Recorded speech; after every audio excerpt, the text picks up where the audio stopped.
You're listening to Financial Advisor Marketing, the best show on the planet for financial advisors who want to get more clients without all the stress. You're about to get the real scoop on everything from lead generation to closing the deal. James is the founder of theadvisorcoach.com, where you can find an entire suite of products designed to help financial advisors grow their businesses more rapidly than ever before. Now, here is your host, James Pollard. Financial advisors, how you doing? How you doing? This is episode 378 of the Financial Advisor Marketing Podcast. Holy smokes. I can't believe we've made it this far. It's been a heck of a ride. And don't forget, I had a podcast before this one, so I've been doing it even longer than 378 episodes. Every so often in my emails and my LinkedIn post, I will talk about the idea of financial independence. I love the idea of financial independence, retire early, the FIRE movement in the communities and the books and the podcast and YouTube channels and all that. I think the idea of speed running your investment so you can just get it done is so smart. It's what I've personally done, although not much of my life has changed, which I'll get to in a second. But the last few times I've posted about the topic on LinkedIn, it's only gotten like 400 or so impressions, which is weird because I usually get thousands. And it's especially frustrating to me because when I post about stuff like bench pressing, I get 50,000 plus impressions. I mean, I have a post about bench pressing and correcting my grip that's gotten over 100,000 impressions total. So I know it's possible, but LinkedIn seems to be throttling posts about financial independence. I wonder if it doesn't like those words, if you use the words financial and independence and words related to that topic, if it's just flagging those words because a lot of bad actors use them. And in any case, I figured I'd talk about this on the podcast just so more people can hear the message. I know this is not marketing, but I'm not just a marketer, okay? I'm more than that. I am more than just this narrow box that you put me in, financial advisors. I'm not just interested in helping financial advisors with their marketing. I help them with their marketing so that they can create personal wealth for themselves. That is the point. I know I've titled this episode 5 Lessons Learned from Reaching Financial Independence. I don't know if I'm going to give you a list of lessons. I'm just going to tell you my story and tell you what I think along the way. There will probably be way more than 5 lessons, but if I think of anything that is especially important that I want to highlight as a lesson, I will do that. The first thing I would like to highlight is that one of the most important things I can share with you is that you should spend very little in your personal life, but you should invest like a madman in your business and self-improvement. I spent years spending virtually nothing in my personal life. I got my clothes from Goodwill. I drove a Honda Civic with over 100,000 miles on it, took it up to like 165,000 at one point, lived in a little 2-bedroom apartment with my now wife. We cooked almost all of our meals at home. I mean, with rare exceptions, we did not spend money.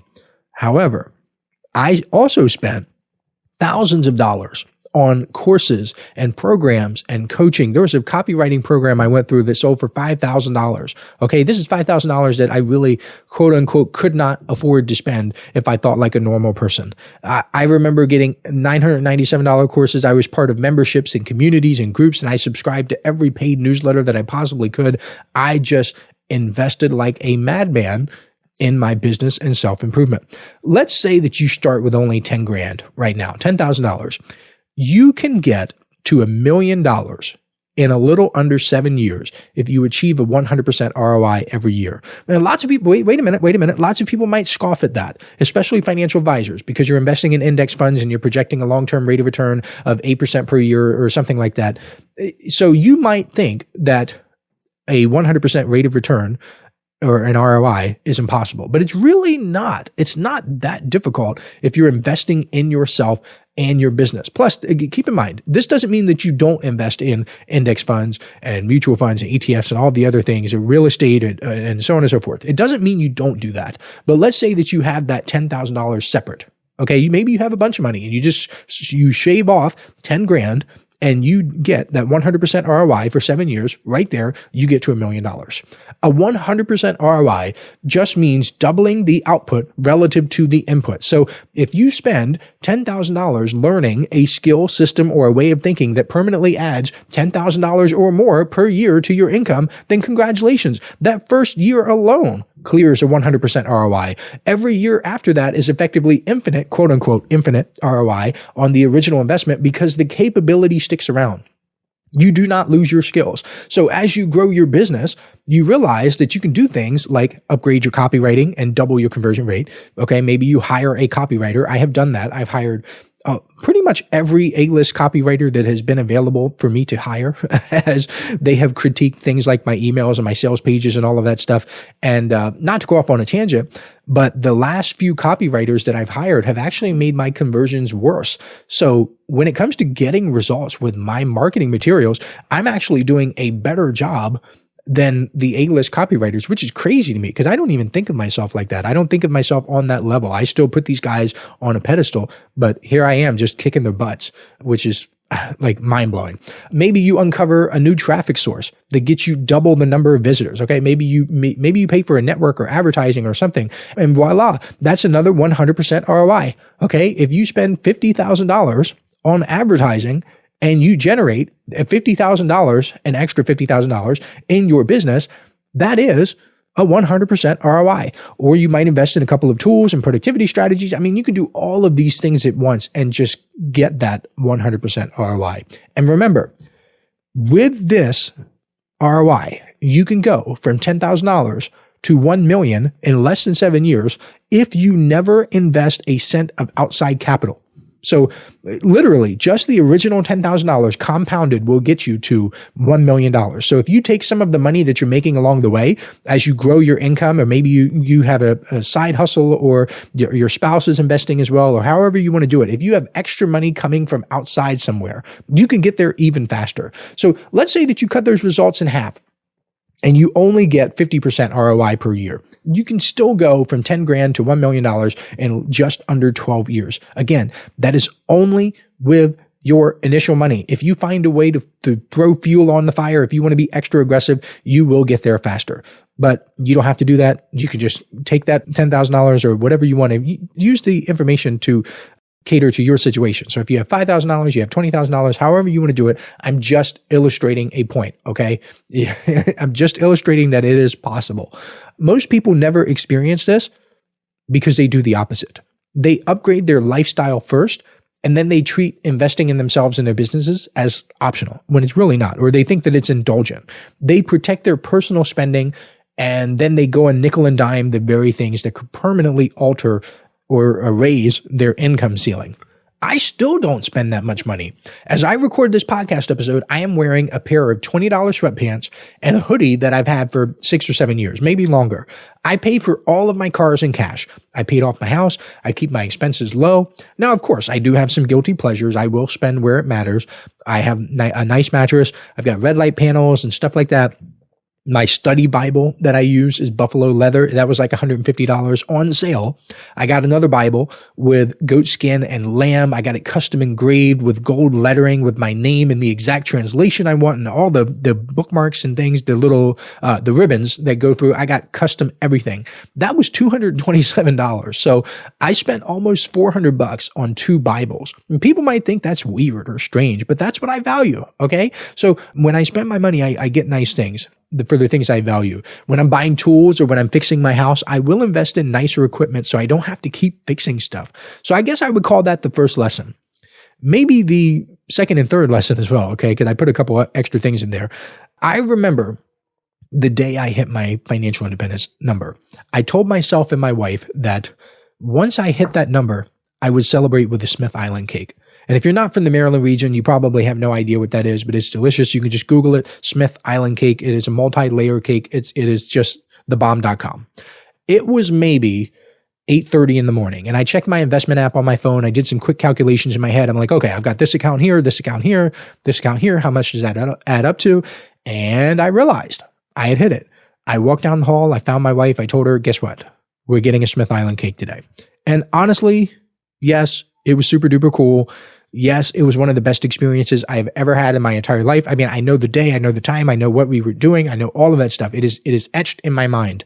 And yes, I am extremely thankful that it happened. However, it was also, this is going to sound so weird, okay? But I'm just telling you this is what it was like. It was also a humongous nothing burger, which you can only understand once you've actually done it. Listen up, financial advisors. This is something special I'm doing exclusively for people who listen to this podcast. If you subscribe to the Inner Circle newsletter over at theadvisorcoach.com/coaching, I will send you a collection of 7 copyright-free emails personally written by me that you can use right away to begin getting more clients. I call these my objection-busting emails because they're designed to overcome the biggest objections financial advisors face. All you have to do is send me an email letting me know you've subscribed, and I will reply back with a link where you can download them for free. I originally offered these in the May 2024 Inner Circle newsletter issue, and it was one of the most popular bonuses I've ever given away. Today, these 7 objection-busting copyright-free emails are only available to listeners of this podcast because I'm not mentioning them anywhere else. Go to theadvisorcoach.com/coaching to subscribe today. Now, back to the show. I think one of life's cruel ironies is that you spend years imagining that a single moment will permanently change your life, or at least change how you feel on the inside, only to discover that it doesn't. It just does not. My life did not change at all as my net worth increased those few final dollars, nor did I really want it to change. And I'm going to talk about that. I was already happy helping financial advisors. I enjoyed what I was doing. I wanted to keep doing it. Let's say that your financial independence number is $2 million. Do you really think there's going to be this big change in the heavens part and everything becomes wonderful when you go from 1.99 million to 2 million? No, because that's what's going to happen. The market will go up 0.5% or something. You'll cross the $2 million threshold and you will move on with your life. You might get a cake like I did. You might do something else. You might go out to dinner or whatever. So here I am, years later, still happily helping financial advisors with their marketing and seeing where the advisor coach takes me. Financial advisors will frequently ask me questions about me and my background and who I am and all that stuff. They ask questions like, what separates me from all the other, not that I consider myself in the same category, but all the other coaches, consultants, gurus, and experts in the help financial advisor space. And I've thought about it a lot. And I think aside from the fact that I've probably impacted more financial advisors than anyone else in the space, aside from the fact that I was involved in marketing long before I started helping financial advisors, and aside from the fact that through the Inner Circle, I likely have more real world data about what actually works and what doesn't work for financial advisors than anyone else in history, one of the things that makes me different is I don't need the money. I don't need to shake my metaphorical booty on YouTube to earn Google checks. I don't need to sell my time for a few $100 in the form of coaching or a mastermind group or whatever they're calling it these days. I don't need to say things that people want to hear just to appease them and make them happy. So maybe eventually one day they'll give me some money. And I'd bet dollars to donuts that I am the only person in the help financial advisors space who has donated 100% of his speaking fees to charity. Not that I speak much anymore, but still, every single dime I have ever been paid to speak has been donated to charity. Ask your favorite guru if he or she can say the same. I will wait. Oh, and I'll give you one more example. Several of my mentors are marketers who either had or are still publishing their own print newsletters, just like I do. I have the James Pollard Inner Circle. It's a newsletter. It goes out every single month. It's $199 per month, and financial advisors love it. It's really darn cool. Every one of my mentors relentlessly upsells their subscribers into higher priced products and coaching programs. In fact, they have confessed to me that they view their paid print newsletters as funnels to much more expensive offers. They don't view it as an end in and of itself. They view it as a means to another end. They have told me over and over and over again that I could make far more money by doing the same thing as they're doing. And they hate that I refuse to take their advice. That model makes sense if your primary objective is revenue maximization. I understand why they do it, okay? I get it. I just choose not to. My Inner Circle is not a feeder system for something else. And if you've been in the Inner Circle anytime since the first issue, at this point, I guess if this episode is coming out in April, 97, 98 issues ago, you know that I don't do the upsell thing. I don't say, oh, well, buy this next or do this or do this. I will put links where they're applicable. Like if I talk about LinkedIn, I'll put a link to the LinkedIn product, like when it makes sense. But I'm not saying, okay, you've invested in the Inner Circle. Now it's time for you to go to the next level and join this $10,000 mastermind. I don't do any of that goofy stuff. And that drives my mentors absolutely nuts. They tell me I'm leaving money on the table. They tell me that I could double or triple revenue by just doing that and pushing harder. They tell me that I'm being inefficient by not monetizing attention more aggressively. One of them told me something like, I don't remember the exact quote, but he was like, the only thing worse than trying to sell $1,000 product to a $100 customer is trying to sell a $100 product to a $1,000 customer. Like, as if these people are just cows to be milked, or just people, that's all they are, or just dollar signs. And I just don't get down with that, okay?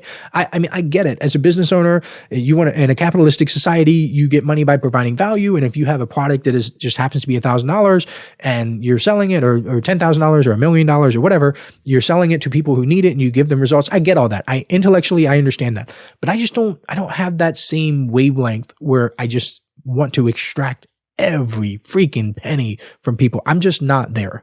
But again, I don't need the money.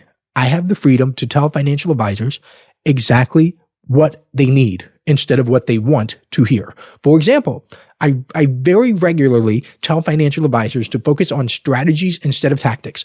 That advice does not spread well on social media. It does not sell high-ticket programs. It does not create these dramatic before and after screenshots in 30 days or less that I can share and as social proof and get more people to FOMO in on a product.